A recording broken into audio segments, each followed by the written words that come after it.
So what I'd like to discuss today are a few topics, mostly wrapped up in this thing I talk about a lot, which is called middle out thinking. Now, middle out thinking is one of these things that's sort of not intuitive to most people right away, but I think it's an important concept. It's important to recognize because a lot of people are using this way of thinking, and it's not obvious that it's wrong because things can be made to look right when they're very, very wrong. So that's what I want to go over today is this middle out thinking, why it's important. Hopefully I have a reasonable explanation. I've tried this a few times, but I think I can do it this time. So let's proceed with understanding this concept of why people are doing this middle out thinking.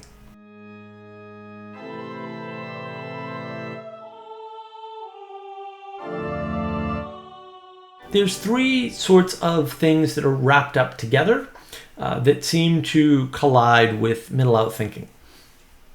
One of them is the individualist worldview, where you're an individual and you're maybe self-determined, but like you're one thing and only one thing, and that thing is sort of separate from everything else because it's one thing, right? It's like, aha.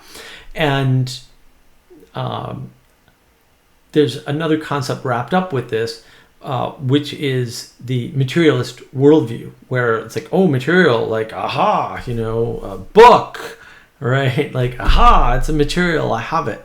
And that seems to be wrapped up in this individualism, like I'm an individual in a material world.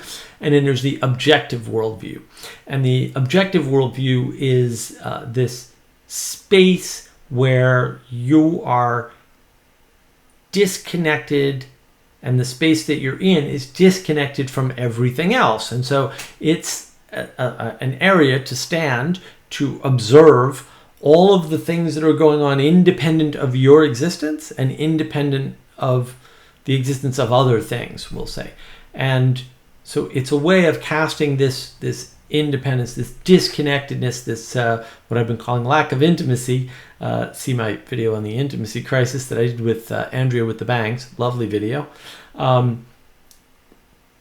This seems to cause this phenomena I like to refer to as middle out thinking. Now, what is middle out thinking? Middle out thinking is when you're starting from the middle of the story. So, I have a lot of problems explaining this to people. The middle of the story is a way of not recognizing the origin of what you're talking about. And so I can start a story about my life and I can say, well, look, one time I was driving my car and another car cut us off and we were almost killed. But I swerved at the last minute, still not sure how I missed them. It's a very, very, horrifying event. We all thought we were going to die and we managed not to. So that was good. There's nothing wrong with that story. There's nothing wrong. As long as the point of the story is about the event, we were scared, right? About the results of the event, we all gained a new understanding of how precious life is, right? In the moment, we were young. We came to understand that, at a moment's notice, you could be gone. You could be in a car accident, not your fault, nothing you could have done about it. That certainly happened on that particular day. But if I'm trying to make a larger point about who I am as a person, that story doesn't work. Now, the reason why it doesn't work is because who I am as a person is not wrapped up in a single event or even a single set of events, but it is wrapped up in, we'll say, the formative events of my life. Now, there's always a further back, right? So you could say, well, before I could drive, there was, no reason to think that I could die as a result of a car accident. Yeah, fair enough. But before that, there might have been a reason why I thought I was invincible, right? Or thought I might die. So one way I might have thought I was invincible, which didn't happen for a little while actually, was I was young. We were playing on a porch in the middle of the rain. We were on a covered porch. What did we care? And kids don't care about rain, like rain, just water falling from sky. Who cares? And what happened was I was going to run and jump off the porch into the rain because kids, rain, who cares? And I hesitated. I don't know why I hesitated. And then lightning struck literally right down the side of the porch where I was about to jump. And I went, oh, that's interesting. But because I had this feeling, and I remember it distinctly, I had this feeling before I jumped that caused me to pause. I was like, oh, someone's watching out for me. Like, maybe I'm invincible, right? But that didn't last. Actually, later I was like, I'm pretty close there. Maybe, I don't know. I don't know what's going on. So that plays into the car incident. So if you want to make a statement about me and formation with respect to that, you can't start at the incident in the car where we got cut off and almost died. So that's middle out thinking, when you try to make the wrong statement with the wrong story, or by starting the story in the wrong place. So one way you could start the story in the wrong place is you could think about Tolkien's Fellowship of the Ring. This is the example that's worked the best. I did a talk with Chris Petkow on his channel about this, and he's like, I finally understand what you're saying. And this is the example that I used. So I'm going to try it here and see if I can get it clear. So in the Fellowship of the Ring, a hobbit takes this dangerous ring basically to the land of the elves, right? And that's cool, like that, and that's his task. Like, he's got one sort of simple sort of job, and that's his task. And then one way to tell what happens next is a fellowship is formed around getting the ring to Mordor, and the ring is carried to Mordor. Now, the problem with telling the story that way is that it's missing all the important formative details about the fellowship. So I'm not going to go into an analysis of Tolkien. That's way too hard, and I don't know the material that well. So, but I would like to talk about the fellowship in particular. So one way you can read this is you can say, look, a group of people got to the land of the elves. They were summoned there. That certainly happened. Fair enough. And then, as a result of recognizing the great danger to their way of life, right, to their world, literally in this case, they got together and decided to help each other to get the ring to where it needed to be destroyed. The problem with that is that this leaves out all of the important formative details around fellowship. So it very much gives you the impression that you can take a higher goal that is common to all the participants, get them in a single place, get them to agree, and then they'll do something very dangerous, risking their lives, and losing their lives in some cases, to make that goal happen. That certainly seems like, in some cases, what happened. Unfortunately, it's not what happened in the Fellowship of the Rings. Now, you can argue that the outline I just gave you is a possible outline, and I will tell you are probably wrong. I can't say for sure, pretty sure though. So what actually happens in the books and in the movies, I think the movies actually did a brilliant job of this, is that when the people get together, they're there grudgingly. They do not like being summoned to a meeting by the elves. Why? Well, it turns out that every single race represented there, there's elves, there's dwarves, right? There's men, and there's two different types of men. There's the men of the north, and there's the men of Gondor, right? And they all have arguments with each other. They're all pissed. They all have grievances. Every single one. And they've been summoned. They don't like to be summoned. And they all have grievances with each other. All of them. Except arguably the hobbits. I don't think the hobbits care about anything. They're like, yeah, whatever. We've been hanging out smoking our weed there, our pipes, so we're good. Leaf, that's what it is. They smoke in leaf. So, they're unobtrusive little tiny creatures anyway. barely interesting in the story to this point, to some extent. But everyone's arguing with everyone else very loudly, and they're all upset. And the funny thing about the argument is every single person or race there has a grievance, a valid grievance, not an invalid grievance. They're not bitching about things that didn't happen. They're bitching about things that did happen and shouldn't have happened. Oaths that were broken, treaties that were clearly violated, right? Like, there are problems. Now, the other interesting thing is, in the midst of all this argumentation, it becomes clear that the offenders know that they have some culpability and that the anger towards them is justified. Now, everyone's got grievances against everyone else, pretty much. So that's interesting. So it's not just like, well, the elves hate the dwarves, but the dwarves are buddies with the men. No, everyone's got grievances. And again, they're legitimate grievances. Both sides know this. So at some point, even the call of, here's an existential threat, a ring. There's an existential threat to your entire existence. There's not going to be any grievances. There's not going to be any races. There's not going to be any creatures, right? We're just all going to get wiped out. This is not enough to form the fellowship. It doesn't work. It doesn't work. The grievances have to be aired and acknowledged, and what really happens is a sign of courage, fearlessness, and determination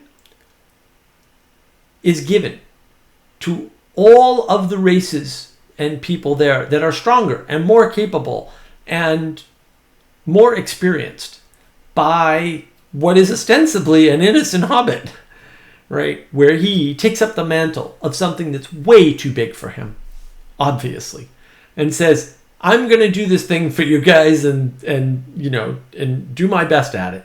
And maybe I won't succeed, but I'm going to try. So while you're busy here arguing about this, I'm going to try. And that is what forms the fellowship. It is the pointing at the value. It's the pointing at the virtue of goodness and purity, in this case. It's the pointing at the task at hand, right? By somebody who has ostensibly the least to lose. The hobbits are in the furthest part of the land. They are going to be affected either not at all or last. Everyone else is going to get wiped out first because they're going to be able to resist, and the hobbits are not. And the hobbits are far away, and they don't really produce anything that anybody really cares that much about. Eventually, forces of evil will overwhelm them, no doubt. But, it might be a generation away for the hobbits. These other races, they're going to get attacked first, for sure. So, the person with the least to lose, the least capability, the least experience, the least physical presence, holds up the highest set of values that are common to all of these groups and says, I will take on this burden that is too great for me and do my best. That's what forms the fellowship. Airing of grievances, acknowledgement of grievances, and a pointing at something greater. Now, let's recall the first version of the story. A bunch of people are summoned to the elves. They get together. They recognize an existential threat, right? And then they form a fellowship to deal with that threat. That isn't what happened. Sorry. Those events seem to have occurred, but that's not the important part of the story. The important part of the story is all around the grievances that happened in the past. And those have to be resolved in order for the story to move forward. And they're resolved by pointing at virtues and values. And those virtues and values being manifested, right, in the moment by the hobbit. When you tell the story the other way, you get the impression that you can get people together, people who had disagreements, right? Because we know they had disagreements. There's a lot of talk about, well, maybe the dwarves won't come, maybe the men won't come, maybe these guys won't show up. We summoned them, maybe they're not going to show up because they have good reasons not to show up, or they think they do. Doesn't really matter if they're good, right? Like if somebody thinks they have a good reason, they won't or will do something. So that's important. You get the impression that the magic is just in getting people together and showing them an existential threat, and then bang, fellowship happens. That's not how fellowship happens. That's why middle out thinking is dangerous, because it gives us an impression of the world that we can't enact. It doesn't work. It looks that way. Some of those components are there for sure, but we really don't understand what's going on. We're missing all the important detail. That's why you have to start with the beginning of whatever it is you're talking about. Now, I'm not saying that you can't start telling a story and say, well, see, there's a hammer, right? Because we all know what a hammer is. It's a good reference. But if the story's about the hammer and why the hammer was not being used as a hammer, you can't start at a hammer. That's not sufficient. You have to tell why the hammer was made, what makes it a hammer, right? And then if it's not used as a hammer, you'll know something about why that's significant. And a lot of people make this mistake. Another way to think about this is John Vervaeke talks a lot about stealing the culture. And he says, well, Augustine stole the culture. And how did he steal the culture? Well, there were all these people in their houses practicing this Christianity thing, and they managed to basically steal the culture, at least for a time. Oh, fair enough. But that's not what happened. The problem with that is that it makes it seem like you in your house or groups of people in their houses can just magically start to steal the culture, like without any pointers or direction. The way the culture got stolen, in this case by Christianity, was there was a death and a resurrection, which is kind of important to the story, because the people that were off in their houses individually, not cooperating with one another and not communicating with one another, all had the same aim and the same goal and the same set of values. And so those values, through this process of individual home churches, roughly speaking, spread throughout the culture. And it's that common set of values that took over the culture, not having people in their homes thinking about things that weren't the same. They were thinking about the same things. They were embodying the same values. They were representing one thing. And it just spread, because it's one thing spread out over a large area. That's what stealing culture actually was. But you have to start at the commonality. And the commonality is born from the story of the death and resurrection. Otherwise, that story doesn't make any sense. And you know what? That doesn't work. And I can tell you, the problem we have today is a problem to steal the culture. A bunch of people, small groups of people go, oh, I know what to do. We can get people to believe what we want them to believe by telling them what's important. Maybe it's race. Maybe it's climate. Maybe it's safety. 3 great religions. Tongue in cheek, of course. And then they'll come along with us. Now, the problem is, that's 3 groups. There's many more. Everyone's doing that right now. Everyone's coming up with, well, you need to participate in crypto. And, well, not their crypto, though. You need to participate in my crypto, or in this crypto, or in that crypto. Right? And this just, and I talked about crypto before too, right? This just multiplies out. It's all over the place. Like, that can't steal anything, because now you've got groups of people going in different directions with different values. You're not going to steal the culture. You're going to bring it to chaos. And that's what we see around us. We see this chaos. And that's the fault of middle out thinking, where you're not considering how these things unfolded in time from the beginning.